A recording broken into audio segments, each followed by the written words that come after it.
إن الحمد لله نحمده ونستعينه ونستغفره ونعوذ بالله من شرور أنفسنا ومن سيئات أعمالنا من يهده الله فلا مضل له ومن يضلله فلا هادي له وأشهد أن لا إله إلا الله وحده لا شريك له وأشهد أن محمدًا عبده ورسوله صلى الله عليه وسلم يا أيها الذين آمنوا اتقوا الله حق تقاته ولا تموتن إلا وأنتم مسلمون يا أيها الناس اتقوا ربكم الذي خلقكم من نفس واحدة وخلق منها زوجها وبث منهما رجالا كثيرا ونساء واتقوا الله الذي تساءلون به والأرحام إن الله كان عليكم رقيبا يا أيها الذين آمنوا اتقوا الله وقولوا قولا سديدا يصلح لكم أعمالكم ويغفر لكم ذنوبكم ومن يطع الله ورسوله فقد فاز فوزا عظيما أما بعد فإن خير الحديث كتاب الله وخير الهدي هدي محمد صلى الله عليه وسلم فإن شر الأمور محدثاتها وكل محدثة بدعة وكل بدعة ضلالة وكل ضلالة في النار أعوذ بالله السميع العليم من الشيطان الرجيم من همزه ونفخه ونفثه بسم الله الرحمن الرحيم محمد رسول الله والذين معه أشداء على الكفار رحماء بينهم تراهم ركعا سجدا يبتغون فضلا من الله ورضوانا سيماهم في وجوههم من أثر السجود ذلك مثلهم في التوراة ومثلهم في الإنجيل اللہ سبحانہ و تعالی نے، اللہ جل جلالہ عما نوالہ نے، اللہ رب العزت نے قرآن مجید کے اندر گمراہ قوموں کی گمراہی کے اسباب کھول کے بیان کیے، بالخصوص اہل کتاب یہود و نصارہ۔ اللہ رب العزت نے ان کی گمراہیوں کا بھی تفصیل سے ذکر کیا، اور وہ اسباب کہ جن اسباب کی بنا پر وہ گمراہ ہوئے، اللہ نے ان کا بھی کھل کے تذکرہ کیا۔ وہ بڑے بڑے اسباب کہ جن کی وجہ سے یہ قومیں تباہ ہوئیں، ہلاک ہوئیں، برباد ہوئیں اور گمراہ ہوئیں، ان میں سے ایک سبب جس کا ذکر اللہ رب العزت نے قرآن مجید کے اندر کیا ہے وہ تھا غلو۔ لفظ یاد رکھیے گا، کیا تھا؟ غین، لام اور واو، غلو۔ اللہ رب العزت نے اہل کتاب کو خطاب کرتے ہوئے ارشاد فرمایا، یا اہل الکتاب لا تغلوا فی دینکم، اے اہل کتاب یہود و نصارہ، تمہاری گمراہی کا سبب غلو ہے، لا تغلوا فی دینکم، تم اپنے دین کے معاملے کے اندر غلو سے باز آ جاؤ۔ غلو کس کو کہتے ہیں؟ غلو دو قسم کا ہوتا ہے، ہر ایک کو اس کی سمجھ ہونی چاہیے اور یاد ہونا چاہیے۔ غلو کی پہلی قسم یہ ہے کہ کسی بھی شخصیت کو، کسی بھی ہستی کو، وہ نبی ہو، رسول ہو، پیغمبر ہو، صحابی ہو، اہل بیت میں سے ہو، کوئی ولی ہو، اس کو اس کے حقیقی مقام اور مرتبے سے اتنا بڑھانا کہ اسے اللہ کے ساتھ شریک کر دینا، یہ غلو کی پہلی قسم ہے۔ غلو کی دوسری قسم کیا ہے کہ کسی بھی شخصیت کو، کسی بھی ہستی کو، نبی ہو، رسول ہو، پیغمبر ہو، صحابی ہو، اہل بیت میں سے ہو، تابی تبا تابی ہو، کوئی محدث ہو، کوئی امام، کوئی ولی ہو، اس کو اس کے حقیقی مقام اور مرتبے سے گرا دینا اور اس کی گستاخی کرنا، یہ ہے غلو۔ یہ دونوں قسم کا غلو یہود بھی کرتے رہے اور عیسائی بھی کرتے رہے۔ یہود کا کیا غلو تھا؟ اللہ کے سچے نبی، سچے پیغمبر جناب عزیر علیہ السلام کو اتنا بڑھایا کہ انہیں اللہ کا بیٹا کہہ دیا، اور دوسری طرف اللہ کے سچے نبی، سچے پیغمبر جناب عیسیٰ علیہ السلام، جن کی پیدائش معجزانہ انداز میں ہوئی، جو بڑی شان، بڑی آنر، بڑی عزت کے ساتھ اس دنیا کے اندر آئے، کہ جن کی ماں کی اپنی ایک عزت اور کرامت ہے، ان کو نبی ماننا تو بہت دور کی بات ہے، پیغمبر ماننا تو بہت دور کی بات ہے، الٹا ان کی گستاخیاں کرتے ہوئے انہیں غلط کاری کا نتیجہ قرار دیا۔ حضرت داؤد علیہ السلام، جناب سلیمان علیہ السلام، دو پیغمبر ہیں، کثیر المعجزات نبی۔ اتنی بڑی تعداد میں اللہ نے کم ہی انبیاء کو معجزات دیے ہیں جو حضرت سلیمان کو اللہ نے دیے۔ ایسی بادشاہت دی کہ ان سے پہلے بھی کسی کے نصیب کے اندر ایسی بادشاہت نہیں تھی، اور قیامت تک کسی انسان کو ایسی بادشاہت نہیں ملے گی جو اللہ نے جناب سلیمان علیہ السلام کو دی۔ انہیں نبی ماننا تو بہت دور کی بات ہے، ان کے معجزات پر ایمان لانا تو بہت دور کی بات ہے۔ ان یہودیوں نے انہیں جادوگر کہا، انہیں ساحر کہا، اور ان کو ماننے سے انکار کر دیا۔ دونوں قسم کا غلو یہود کے اندر تھا۔ عیسائیوں نے بھی دونوں قسم کا غلو کیا۔ ایک طرف حضرت عیسیٰ علیہ السلام کو اللہ کا بیٹا کہہ دیا، اور دوسری طرف جانتے ہوئے پہچانتے ہوئے پیارے نبی محمد علیہ السلام کو ماننے سے بھی انکار کیا اور آپ کی گستاخیاں کی، اور آج تلک یہ عیسائی پیارے نبی محمد علیہ السلام کی مسلسل گستاخیاں کرتے چلے آ رہے ہیں۔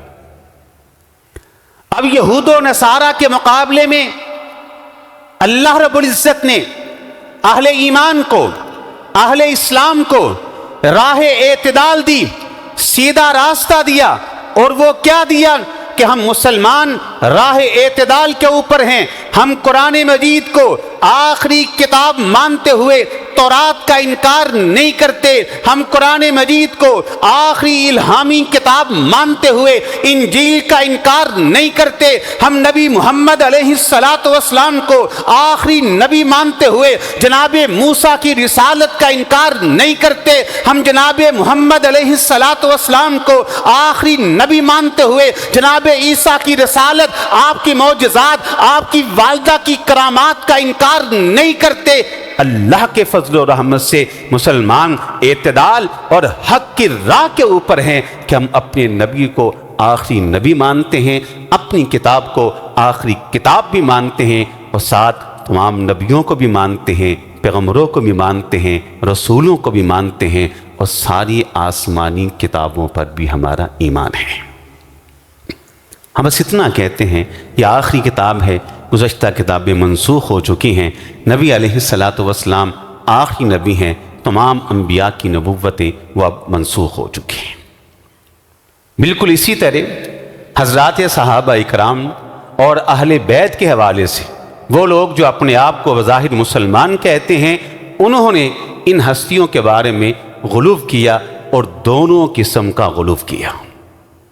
ایک طرف اہل بیت میں سے بعض افراد کو مانا، اتنا مانا کہ ان کو اتنا بڑھایا کہ انہیں اللہ کے ساتھ شریک ہی کر دیا۔ جناب علی رضی اللہ تعالیٰ عنہ ان کو حاجت روا کہہ دیا، مشکل کشا کہہ دیا، اور اس کے مقابلے کے اندر خلفائے ثلاثہ جناب ابو بکر رضی اللہ تعالیٰ عنہ، جناب عمر رضی اللہ تعالیٰ عنہ، جناب عثمان رضی اللہ تعالیٰ عنہ، جن کی فضیلت قرآن سے ثابت ہے، جن کی فضیلت احادیث سے ثابت ہے، جن کی فضیلت تورات اور انجیل کے اندر بھی موجود ہے، جن کی فضیلت حضرات تابعین مانتے ہیں، محدثین مانتے ہیں، ہر مومن مانتا ہے، انہیں صحابی ماننا تو بہت دور کی بات ہے، الٹا ان کی گستاخیاں شروع کرتے ہیں۔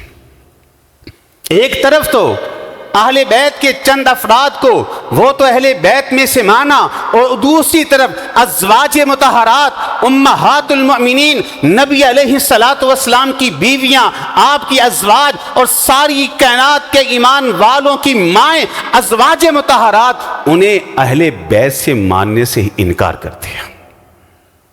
ایک طرف تو سیدہ فاطمہ رضی اللہ تعالی عنہا ان کی فضیلت کو مانا، اور بعض اوقات ان کو اتنا بڑھایا کہ ان کی فضیلت سے کہیں زیادہ بڑھا دیا، اور دوسری طرف آپ کی باقیہ 3 بیٹیوں کا بیٹی ہونے سے انکار کر دیا۔ دونوں قسم کا غلو ہے۔ ہم کہتے ہیں نہیں، یہ راہ اعتدال نہیں ہے، یہ غلو کی راہ ہے۔ ہمارے پاس آئیے، ہم آپ کو راہ اعتدال دکھاتے ہیں۔ راہ اعتدال کیا ہے؟ راہ اعتدال یہ ہے، نہ کسی کو بڑھائے نہ کسی کو گھٹائے۔ دیکھیے، ہم وہ لوگ ہیں، ہم وہ بنجارے ہیں جن کی دعوت میں محبت ہے، پیار ہے۔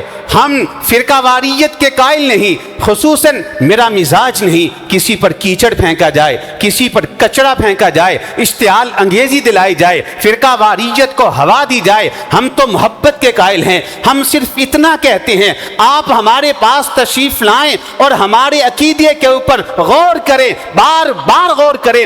ہم لوگ وہ ہیں جناب ابو بکر کی صداقت کو مانتے ہوئے جناب علی کی شجاعت کا انکار نہیں کرتے، جناب عمر کی عدالت کو مانتے ہوئے جناب حسن کی فضیلت کا انکار نہیں کرتے، جناب عثمان کی شہادت کو مانتے ہوئے جناب حسین کی شہادت کا انکار نہیں کرتے۔ ہم وہ لوگ ہیں کہ سیدہ فاطمہ رضی اللہ تعالی عنہا اور آپ کی باقی تمام بیٹیوں کی سب کی فضیلت کے قائل ہیں۔